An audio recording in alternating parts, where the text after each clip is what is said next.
and worry about conflict, or we could focus on the variety that brings unity in the spirit of a pluribus unum, which is the basis of this very nation. It's basically, as I told a bunch of bankers, room full like this, last week at the IMF IDB World Bank party. I'm not an economist, but the one that is earlier is 1 versus 1 equals 0. The second equation is 1 plus 1 can equal 3, because it enhances all the parts of the whole. And I think that you will soon notice that I will light the candles. I'll start with one small one, and then it'll go to 2, 3, 4, all the way till we have 8 plus the middle, to echo what Leader Jeffries said. You know, sometimes we have to start out modest with what we have, with what we're sure of, not get intimidated or overwhelmed because of the great scope of what we have. And finally, yes, we were here 2 years ago with the Bibas family and with hostages who are still in captivity, hoping for their release, praying for their release, and now we're back celebrating their release, and that's because, notwithstanding different opinions, the leadership of both sides did come together to support that. I saw that with my own eyes by the welcome of both the Speaker and Leader Jeffries here on the House side to their families. And Leader Schumer mentioned anti-Semitism, and I think that it's a very real thing that we dare not ignore. And just like this Capitol complex must focus on its security, it's difficult to enter the building, but if we focus only on security, we forget what we're here for. So too the Jewish people have to remember that yes, we see the spike in anti-Semitism, but we can't focus only on that. We have to focus on our mission to the world and secure it by fighting anti-Semitism, then proceed with what we're here for, which is to bring, as the Lubavitcher Rebbe would always mention, light into the darkness and hope where there is despair. That's the message of the menorah, that's the message of Hanukkah, and that's why we work so hard to proclaim that and spread that. So, with the permission of the leaders, we'll proceed to lighting the menorah now. We'll do the blessings pro forma. It's not Hanukkah yet. But then afterwards, if everyone who can will lead me in Maos Tzur, and if we being, I'm not sure if we're being joined for the lighting by the Speaker, but if he enters, we'll welcome him as soon as we're done. Okay? Thank you. And Senator and Leader, I yield back the balance of my time. No, it's gone this time.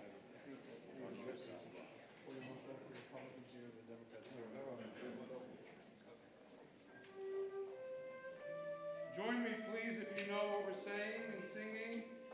Leader, I know for sure knows it. Baruch atah Hashem, Elokeinu melech haolam, asher kishanu b'mitzvotav, v'tzivanu lehadlik ner Hanukkah. Baruch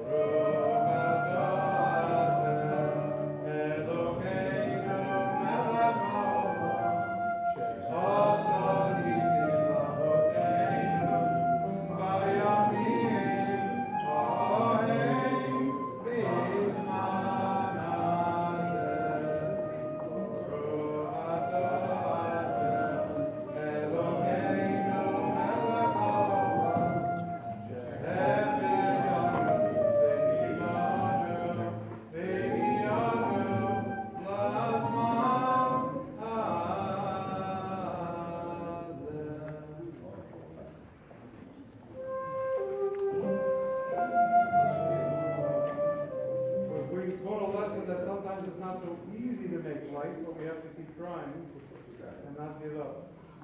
Thanks for the encouragement, but there's a lot of work.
Ladies and gentlemen,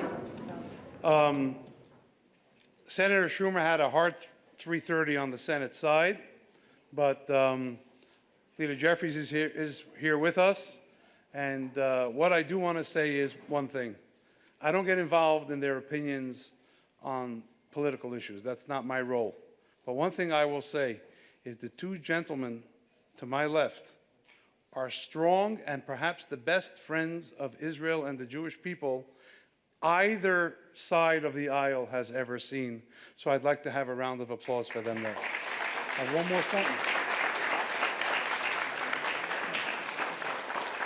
I do want to say, I'm not a Republican or a Democrat, I'm a registered independent, but I do want to say as a Jewish American, or an American Jew, however you phrase it, that I go to sleep easier at night knowing that at the helm of our nation and this institution of Congress are people who recognize the value we give this nation. So I think that that's important to remember. And thanks, Mr. Speaker, despite all the difficulty, for making it here today.